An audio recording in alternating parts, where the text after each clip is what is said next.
Assalamualaikum warahmatullahi wabarakatuh. Shalom, Om Swastiastu, Namo Buddhaya, salam kebajikan, salam sehat untuk kita semua. Perkenalkan, saya Teguh Santoso, SABMA, salah satu dosen tetap di program Sarjana, program studi Administrasi Bisnis, Fakultas Ilmu Administrasi, Institut Ilmu Sosial dan Manajemen Setiami.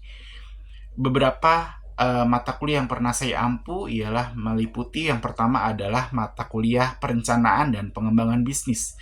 Yang kedua ialah mata kuliah kreativitas dan inovasi bisnis. Yang ketiga, mata kuliah pengantar ilmu administrasi bisnis. Yang keempat ialah mata kuliah manajemen operasional bisnis. Video ini saya buat untuk memenuhi salah satu syarat sertifikasi dosen pada tahun 2025, yaitu tentang pernyataan diri dosen dalam bentuk unjuk kerja Tridharma Perguruan Tinggi atau PDD UKT PT, khususnya pada aspek pengajaran. Berikut saya akan menjelaskan mengenai deskripsi dan informasi umum pada mata kuliah yang saat ini sedang saya ampu, yaitu mata kuliah perencanaan dan pengembangan bisnis. Mata kuliah perencanaan dan pengembangan bisnis merupakan mata kuliah wajib bagi mahasiswa pada program studi Administrasi Bisnis di Fakultas Ilmu Administrasi, Institut Ilmu Sosial dan Manajemen Setiami. Mata kuliah perencanaan dan pengembangan bisnis ini memiliki 3 SKS, bobotnya selama 1 semester. Dan deskripsi singkat dari mata kuliah perencanaan dan pengembangan bisnis, mata kuliah ini memberikan pemahaman dan kemampuan untuk menyusun suatu perencanaan dan pengembangan bisnis dalam bentuk dokumen tertulis untuk dapat mengimplementasikan proses pengelolaan usaha ataupun bisnis dengan baik. CPL atau capaian pembelajaran program studi pada mata kuliah perencanaan pengembangan bisnis yang pertama ialah mahasiswa mampu menguasai konsep, teori, metode, dan prinsip dalam upaya menjelaskan strategi dalam perencanaan pengembangan bisnis. Jadi di CPL yang pertama itu terdapat yang namanya CPMK ya.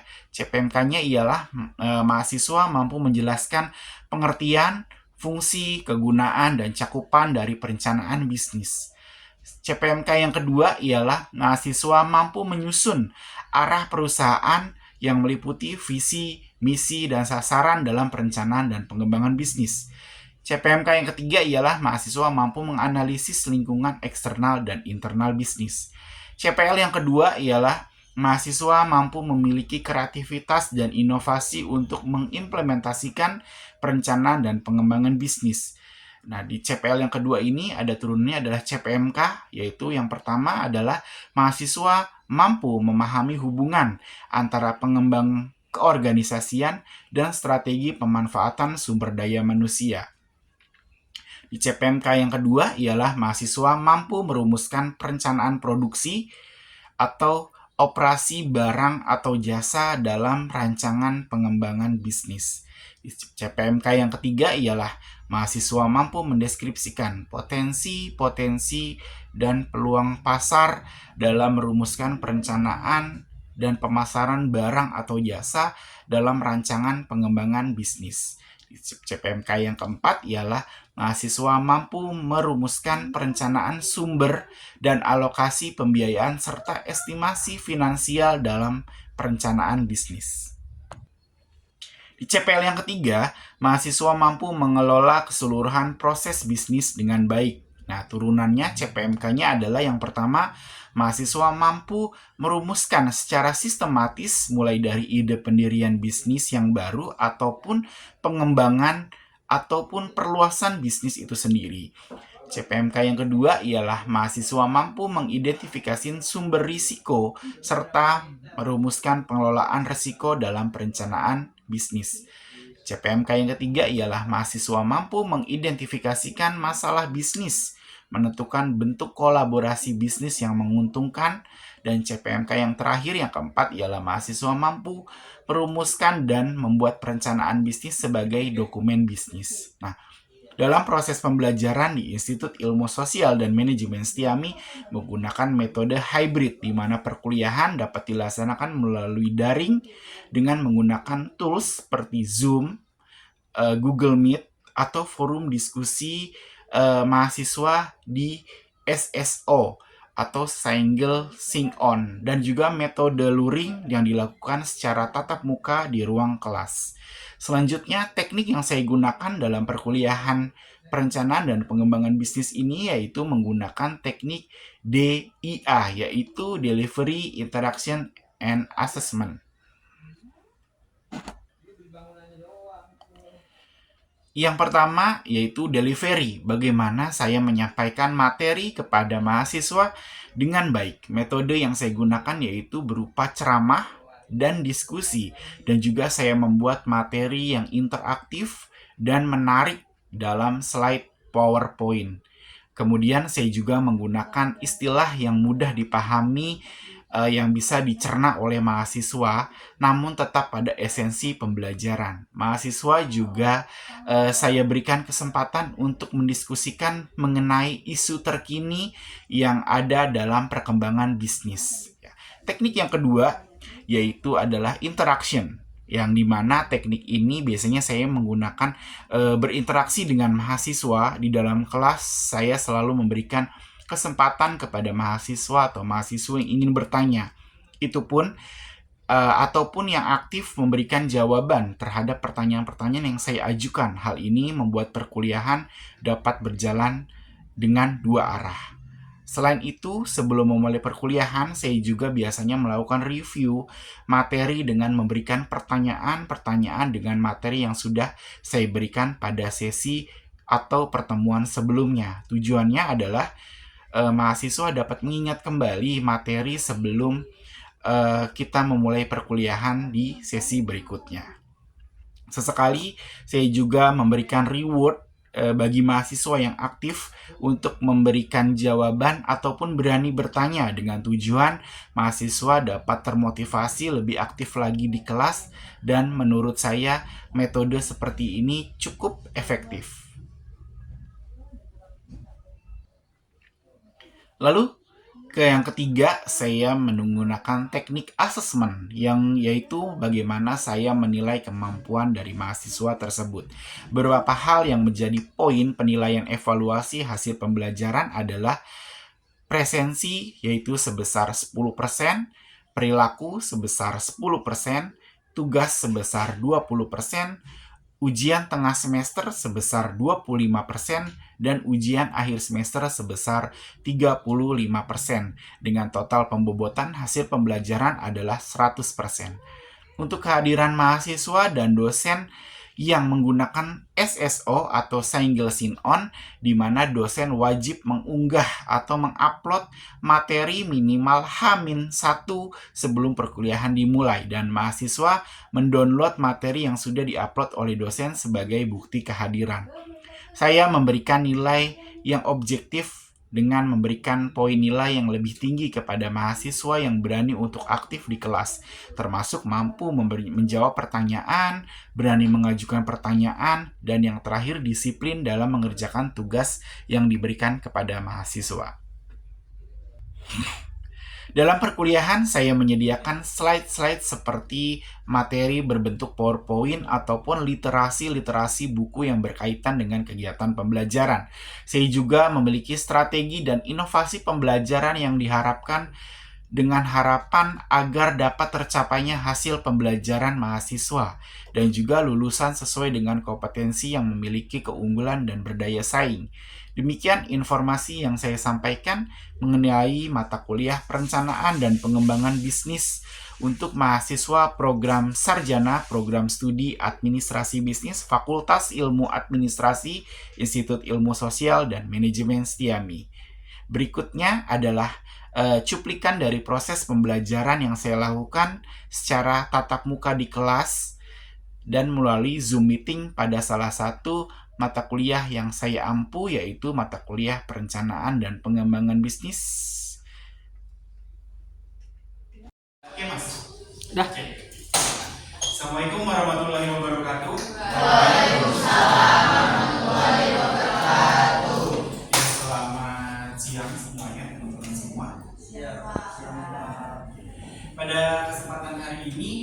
saya ini sebelum mengampu mata kuliah perencanaan dan pengembangan bisnis, saya ingin memperkenalkan diri saya terlebih dahulu ya teman-teman. Nama saya Teguh Santoso, SHBMA. Background atau latar belakang pendidikan saya, S1-nya itu administrasi bisnis. Untuk S2-nya saya magister administrasi bisnis. Ya, kebetulan saya menempuh di Institut Setiami. Saat ini saya terdaftar di dalam dosen tetap program studi administrasi bisnis untuk program sarjana di Institut Ilmu Sosial dan Manajemen Setiami, teman-teman. Nah, pada kesempatan kali ini saya akan mengampu mata kuliah perencanaan dan pengembangan bisnis, yang dimana dari CPL dari mata kuliah perencanaan dan pengembangan bisnis itu pertama ialah mahasiswa dapat menguasai konsep, teori, metode dan prinsip-prinsip bisnis dalam upaya menjelaskan strategi dalam perencanaan dan pengembangan bisnis, ya teman-teman. Sedangkan untuk CPMK-nya, si mahasiswa itu sendiri dalam mata kuliah perencanaan pengembangan bisnis ini ialah mahasiswa yang pertama mampu menjelaskan pengertian, fungsi, kegunaan, dan cakupan dari perencanaan bisnis.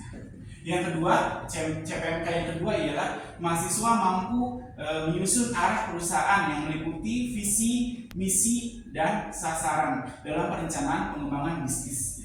Itu teman-teman. Selanjutnya saya akan paparkan terkait materi mata kuliah perencanaan pengembangan bisnis.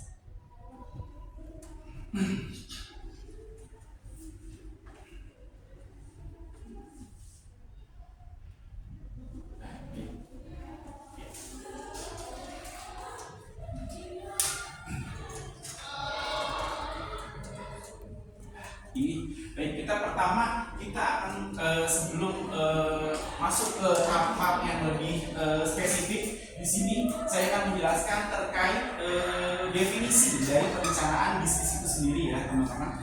Oke, perencanaan bisnis ialah dokumen tertulis yang berisikan proses penyusunan rencana dan strategi untuk mencapai tujuan bisnis dan mengatasi tantangan yang mungkin akan dihadapi. Ya, jadi sebelum kita memulai melakukan sebuah bisnis, pastikan teman-teman semua sudah membuat namanya perencanaan bisnis ya. Jadi berupa dokumen tertulis gitu ya. Jadi tidak bisa teman-teman langsung ketika membuat bisnis autodidak ya. Sebaiknya buatlah perencanaan bisnis sendiri itu ya. Selanjutnya, apa sih tujuannya dibuat perencanaan bisnis gitu? Kalau mau bisnis misalkan bisa saja langsung buat bisnis tanpa perencanaan gitu. Jadi tujuannya ialah memberikan arah dan struktur bagi perusahaan sehingga dapat mencapai keberhasilan jangka panjang. Yang ini adalah merupakan tujuan dari perencanaan bisnis itu sendiri, teman-teman. Nah, selanjutnya ya, kenapa kita harus alasannya apa sih kenapa harus selain tadi kenapa harus membuat perencanaan bisnis ya? Pertama, agar bisnis kita itu berjalan dengan sesuai dengan pedoman. Jadi perencanaan bisnis itu anggaplah sebagai pedoman supaya bisnis kita sesuai dengan tracknya, ibarat kereta api sesuai dengan relnya ya teman-teman. Yang kedua, agar berjalan sesuai dengan rencana ya teman-teman. Yang ketiga, agar kita lebih fokus karena semua sudah direncana, sudah tertulis, kita akan fokus terhadap tujuannya. Yang keempat ya acuan membuat permodalan ya situ. Jadi dalam perencanaan bisnis teman-teman sudah menganalisis modalnya berapa gitu, profitnya berapa gitu ya. Yang kelima ialah untuk mempertajam rencana. Nah, karena ketika akan menuju goalsnya biasanya ada banyak kebimbangan dari sebuah bisnis itu. Jadi di sini tujuannya untuk mempertajam rencana awalnya si bisnis itu. Ya misalkan Mas Aymar mau bisnisnya go internasional, berarti ya sesuai dengan rencana awal mau ekspor, go ekspor gitu ya, sesuai dengan konsentrasi pada mahasiswa ini, konsentrasinya bisnis internasional ya seperti itu. Jadi sampai di sini ada yang mau ditanyakan teman-teman?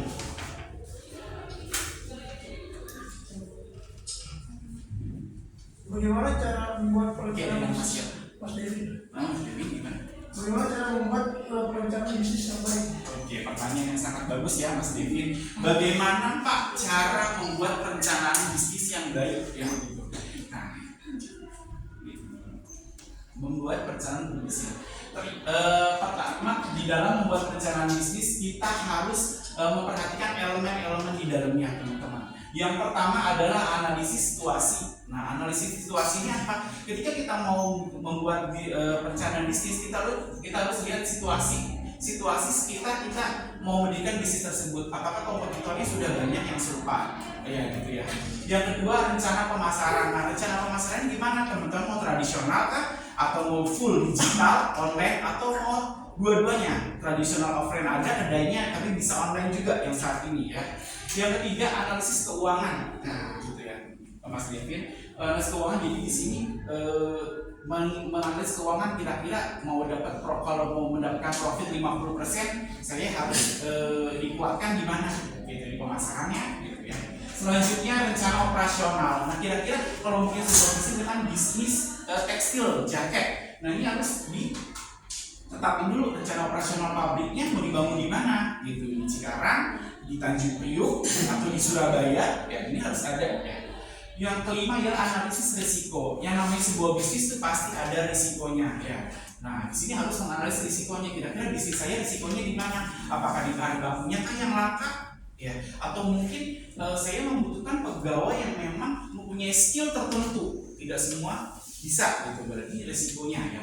Yang keenam ialah monitoring dan evaluasi ya, teman. Jadi harus dimonitor terus dan dievaluasi. Ketika misalkan perencanaan tahap awal tidak tercapai, apa sih masalahnya, dievaluasi ya, seperti itu. Baik, sudah cukup jelas Mas Devin? Baik, akan saya lanjutkan ya. Baik. Nah, selain elemen yang 5 tadi, teman-teman di sini juga dalam perencanaan bisnis harus ada yang namanya visi dan misi ya. Visi dan misi suatu perusahaan. Jadi teman-teman harus buat visi dan misi bisnisnya, teman-teman, seperti itu. Nah, visi itu saya akan jelaskan pengertian dari visi atau definisi dari visi ya, teman-teman. Ialah gambaran jangka panjang atau tujuan besar yang ingin dicapai oleh suatu organisasi atau individu atau pandangan aspirasional tentang masa depan. Ini adalah definisi dari visi. Nah, sedangkan tujuan dari visi ini sendiri ialah memberikan arah, fokus, dan tujuan yang tinggi yang dapat mencerminkan nilai-nilai inti dan tujuan organisasi atau individu. Ini adalah tujuan dari pembuatan visi tersebut ya. Kalau ada visi pasti ada misi ya. Nah, ini adalah pengertian dari misi. Misi ini sebenarnya merujuk pada tujuan utama atau tujuan spesifik yang ingin dicapai oleh suatu organisasi atau perusahaan, seperti itu ya. Nah, tujuan dari misi ini adalah membantu menyelaraskan kegiatan organisasi dengan tujuan yang lebih besar atau memberikan arah yang jelas ya di misi ini, jadi lebih dipertajam, seperti itu teman-teman. Sampai di visi misi ini ada yang ingin ditanyakan? Oke, baik. Mbak siapa? Ade Septi. Bagaimana cara membuat visi yang baik pada sebuah perusahaan? Oke, bagi Mbak Septi, Mbak, bagaimana cara membuat visi yang baik pada sebuah perusahaan ya, Mbak Devi ya? Nah, cara membuat visi yang baik bagi sebuah perusahaan, intinya visi itu pertama harus bisa menjawab kebutuhan si pelanggan. Nextnya gini, nextnya perusahaan kita itu pelanggannya siapa sih? Kita harus tahu ke depannya ya, gitu ya. Selanjutnya visi itu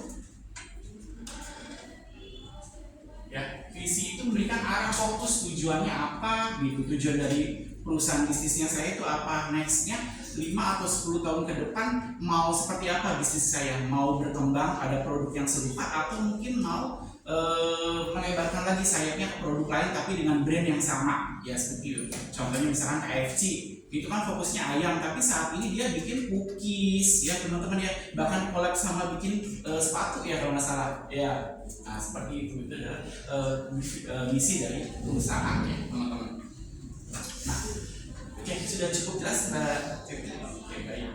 Nah, ini adalah tujuan dari misi teman-teman. Pertama, memberikan arah dan fokus kemana perusahaan itu ya. Yang kedua, kerangka kerja untuk keputusan ketika sebuah bisnis. Jadi dalam misi itu ada untuk pengambilan keputusannya nanti gimana nih, gitu ya. Selanjutnya ada motivasi dan inspirasi buat si pekerja sendiri di dalam perusahaan tersebut atau mungkin stakeholder. Stakeholder itu bisa dari eksternal atau internal ya.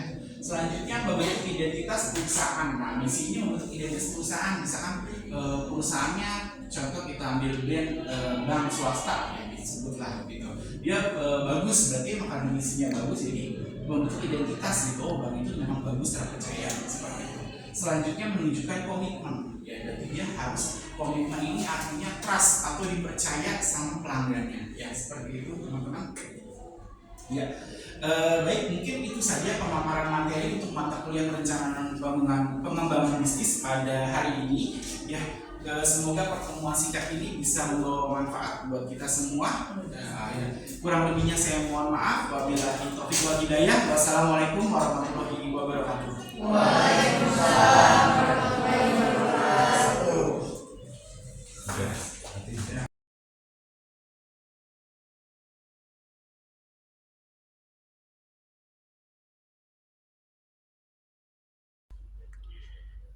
Demikian deskripsi singkat dari mata kuliah perencanaan dan pengembangan bisnis yang saya ampu pada program sarjana program studi administrasi bisnis Fakultas Ilmu Administrasi Institut Ilmu Sosial dan Manajemen Setiami.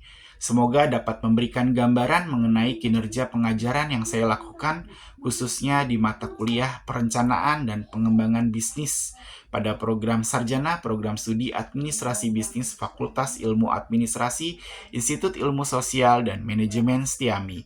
Saya mengucapkan terima kasih kepada seluruh tim penilai dan tim panitia sertifikasi SMART dosen pada tahun 2025, khususnya dari Direktorat Sumber Daya, Dirjen Dikti, dan Ristek Kemendikbud Ristek Indonesia. Tidak lupa saya juga mengucapkan terima kasih kepada Institut Ilmu Sosial dan Manajemen Setiami, khususnya Fakultas Ilmu Administrasi, rekan sejawat dosen, rekan-rekan mahasiswa semuanya. Demikian yang dapat saya sampaikan. Atas kekurangan dari saya mohon dimaafkan sebesar-besarnya. Wabillahi taufiq wal hidayah. Wassalamualaikum warahmatullahi wabarakatuh. Salam sejahtera untuk kita semua.